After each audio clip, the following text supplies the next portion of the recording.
سیدی یا حبیب اللہ، مسلم ہے محمد سے وفا صدیق اکبر کی، مسلم ہے محمد سے وفا صدیق اکبر کی، نہیں بھولی ہے دنیا کو ادا صدیق اکبر کی، ہم ان کی مدح گوئی داخل سنت نہ کیوں سمجھیں، ہم ان کی مدح گوئی داخل سنت نہ کیوں سمجھے، نبی تعریف کرتے تھے سدا صدیق اکبر کی، کلام اللہ میں ہے تذکرہ ان کے محامد کا، زبانے سے بیاں ہو شان کیا صدیق اکبر کی، نجابت میں، شرافت میں، رفاقت میں، سخاوت میں، نجابت میں، شرافت میں، رفاقت میں، سخاوت میں، ہوئی شہرت یہ کس کی جا بجا صدیق اکبر کی، زمین پر دھوم ہے ان کی فلک پر ان کے چرچے ہیں، زمین پر دھوم ہے ان کی فلک پر ان کے چرچے ہیں، زمین و آسماں پر ہے ثنا صدیق اکبر کی، جو ان کا ہے رسول اللہ اس کے ہیں، جو ان کا ہے رسول اللہ اس کے ہیں، خدا اس کا، ولایت کا وسیلہ ہے ولا صدیق اکبر کی، کمی کیسی نصیر ان کے مدارج میں، کمی کیسی نصیر ان کے مدارج میں، مراتب میں، بڑی تو کیر ہے نام خدا صدیق اکبر کی۔ معزز و محتشم سامعین کرام، وصحب سجادہ خانقاہ معظم آباد شریف و دیگر یاران طریقت، السلام علیکم ورحمۃ اللہ وبرکاتہ۔ جمادی الثانی کی 22 تاریخ کو خلیفہ بلا فصل، یار غار و یار میزار حضرت سیدنا صدیق اکبر رضی اللہ تعالی عنہ آپ کا عرس مقدس ہے، اسی مناسبت سے میری گفتگو کا عنوان شان صدیق اکبر بازبان علی رضی اللہ تعالی عنہما۔ معزز و محتشم سامعین کرام، ابتدائی طور پہ یہ بات سمجھ لینی چاہیے کہ اہل سنت والجماعت کے نزدیک عزت و عظمت کا دار و مدار نسبت مصطفی پہ ہے۔ جس انسان کو رسول کریم کے ساتھ جتنی نسبت حاصل ہو جاتی ہے، وہ اس جہان کے اندر اتنا افضل، اعلیٰ، عرفہ ہو جاتا ہے۔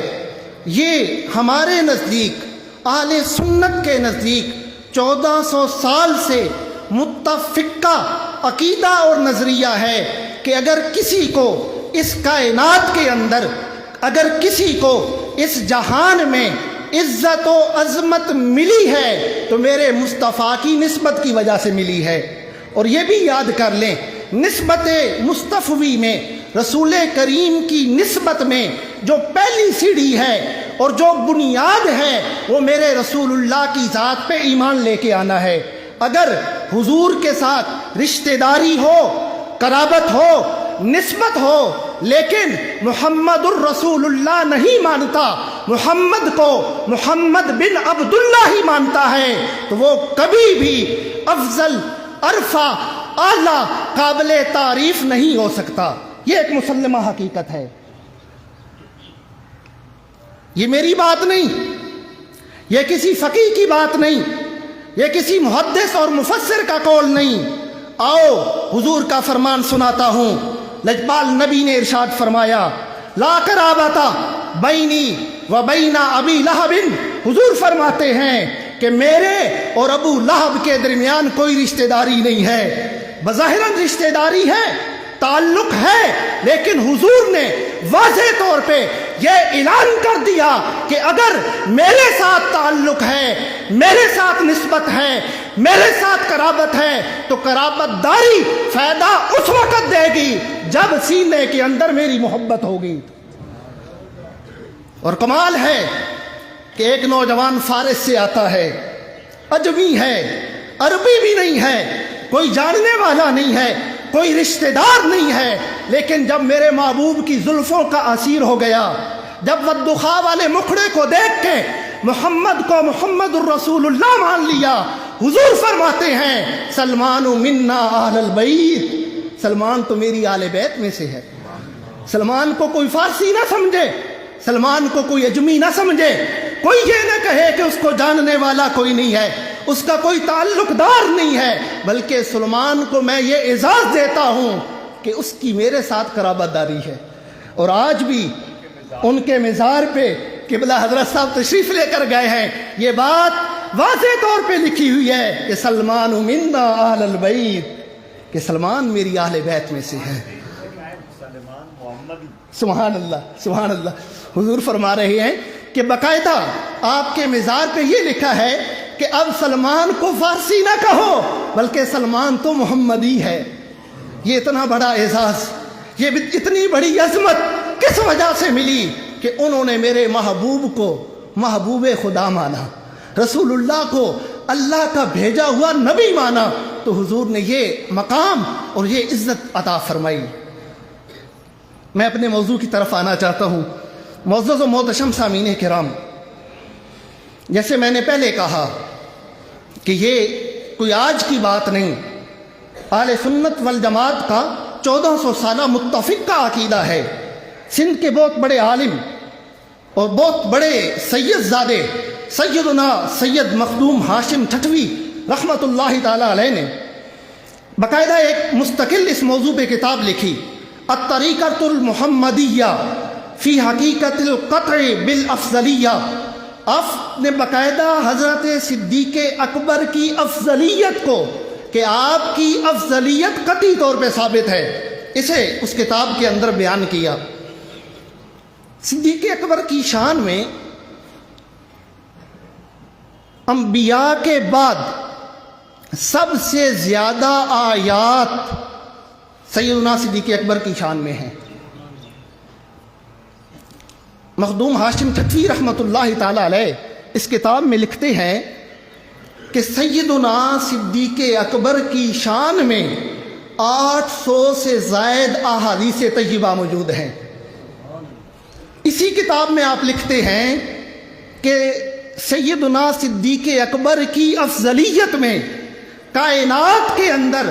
اور ایسا کوئی بندہ نہیں ہے کہ جس کے بارے میں مولا کائنات کے 500 ملفوظ ہوں، 500 اقوال سیدنا صدیق اکبر کے بارے میں حیدر کرار کے ہیں۔ اور ہندوستان کے محدث شیخ محقق شیخ عبدالحق محدث دہلوی رحمۃ اللہ تعالی علیہ نے تکمیل الایمان میں بڑی خوبصورت بات لکھی۔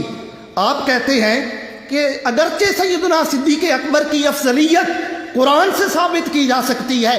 حدیث رسول سے ثابت کی جا سکتی ہے، ان ساری چیزوں کو چھوڑ دیا جائے، سیدنا صدیق اکبر کی افضلیت قطعی طور پہ حضرت مولا مرتضیٰ کے اپنے فرامین سے ثابت کی جا سکتی ہے۔ تو میں اس میں سے ایک دو باتیں عرض کرنا چاہتا ہوں۔ جو خطبہ میں نے آیت کریمہ پڑھی کہ والذی جاء بالصدق وصدق بہ اولئک ھم المتقون، اللہ رب العزت نے اس آیت کریمہ کی تفسیر ہم کسی اور مفسر کی زبانی نہیں سنتے، آؤ حیدر کرار کی بارگاہ میں لے چلتا ہوں، اس ہستی کی بارگاہ میں چلتے ہیں کہ جنہیں باب مدینۃ العلم کہا جاتا ہے، اس ہستی کی بارگاہ میں چلتے ہیں کہ جنہیں لجپال نبی نے فرمایا انت منی بمنزلۃ ہارون و موسیٰ، اس ہستی کی بارگاہ میں چلتے ہیں جنہیں لجپال نبی نے فرمایا انت اخی فی الدنیا والآخرہ، حضرت حیدر کرار مولا مرتضیٰ شیر خدا سے پوچھتے ہیں کہ ذرا اس آیت کی تفسیر تو سمجھائیں۔ آپ فرماتے ہیں کہ اے جہان والو، اے کائنات والو، اے رسول اللہ کو ماننے والو، اگر اس آیت کی تفسیر مجھ سے پوچھتے ہو، میں تمہیں بتاتا ہوں کہ اس جہان میں سب سے بڑا سچ نبی احمد لے کر آئے، اور اس سب سے بڑے سچ کی تصدیق کرنے والے صدیق اکبر کی ذات ہے۔ میں نے جب یہ فرمان پڑھا اور جب یہ تفسیر پڑھی تو میرے ذہن میں بات آئی کہ رسول کریم کی تصدیق کرنے والے حیدر کرار خود بھی ہیں، رسول کریم کی تصدیق کرنے والے سعد و سعید بھی ہیں، طلحہ و زبیر بھی ہیں، عبد الرحمن بن عوف بھی ہیں، عبداللہ ابن مسعود بھی ہیں، حسن و حسین بھی ہیں، لیکن حضرت مولا مرتضیٰ کہتے ہیں اس تصدیق سے مراد حضرت صدیق اکبر کی ذات ہے۔ پھر میں نے جب حضور کی دوسرے حدیث پڑھی، جب دوسرا فرمان پڑھا تو سمجھ آئی کہ آپ نے یہ کیوں کہا۔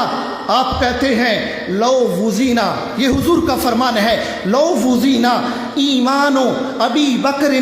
بی ایمان جمیع اہل الدنیا لراجح ایمان ابی بکر او کما قال علیہ الصلوۃ والسلام۔ اگر آپ مجھے اجازت دیں تو میں اس حدیث کی جو وضاحت نصیر ملت نے لکھی ہے وہ سنانا چاہتا ہوں۔ آپ اپنی کتاب راہ و رسم منزل ہا میں بڑی خوبصورت وضاحت لکھتے ہیں۔ میری معلومات کے مطابق اتنے جاندار جملے کسی محدث نے نہیں لکھے ہوں گے جتنے آپ نے لکھے ہیں۔ آپ کہتے ہیں اگر ساری دنیا کی، اس میں آپ آگے وضاحت کرتے ہیں، کل غوث، کتب، ابدال اور صدیق اکبر کے علاوہ سارے صحابہ، ان سب کی تصدیق ایک پلڑے میں رکھی جائے، صدیق اکبر کی تصدیق ایک پلڑے میں رکھی جائے، صدیق اکبر کا پلڑا بھاری ہو جائے گا۔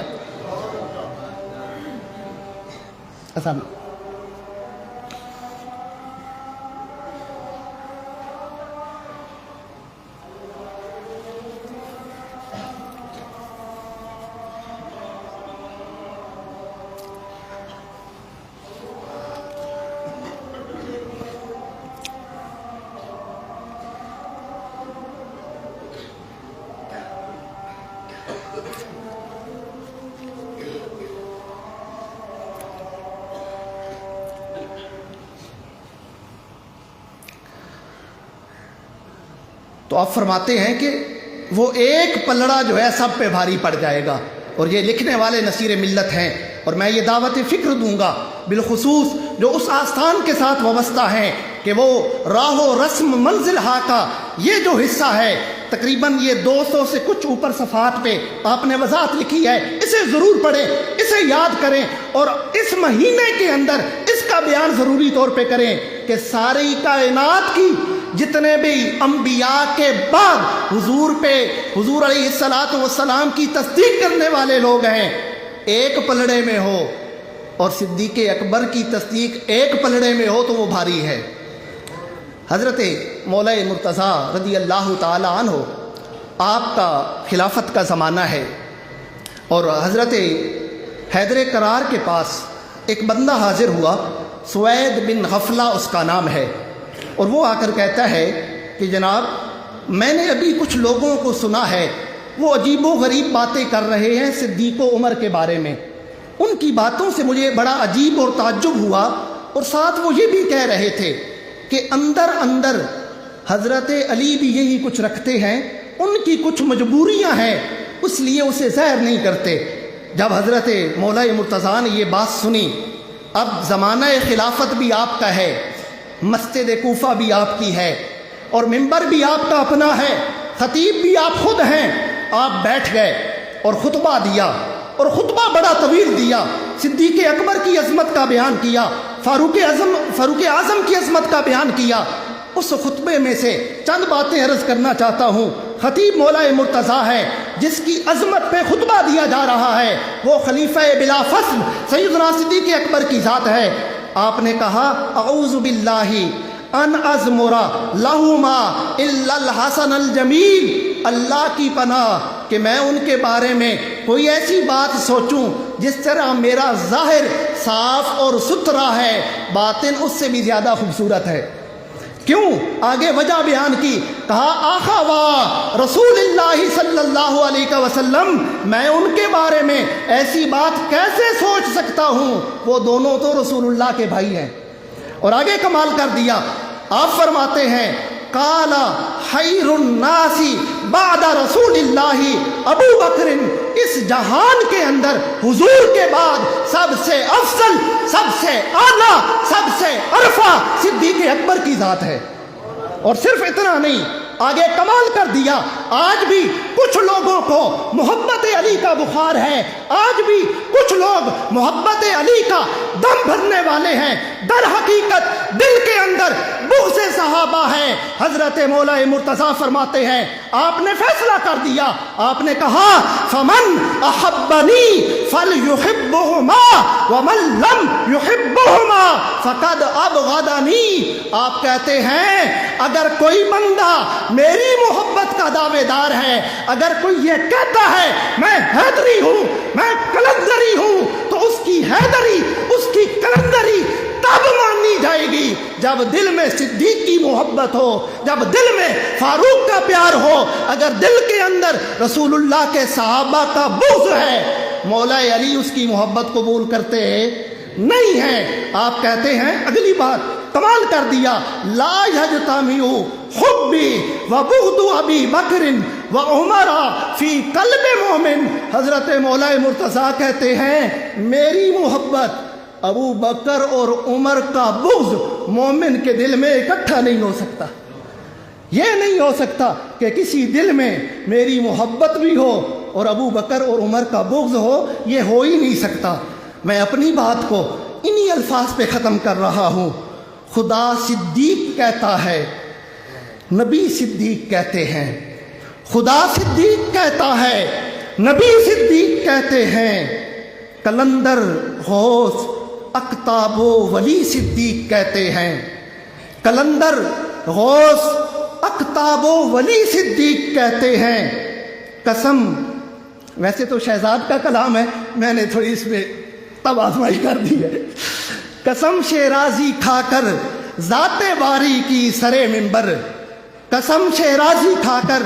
ذات باری کی سرے منبر، میرے صدیق اکبر کو علی صدیق کہتے ہیں، میرے صدیق اکبر کو علی صدیق کہتے ہیں۔ اللہ رب العزت ہمیں مقام صدیقیت سمجھنے کی توفیق عطا فرمائے۔ وآخر دعوانا ان الحمد للہ رب العالمین۔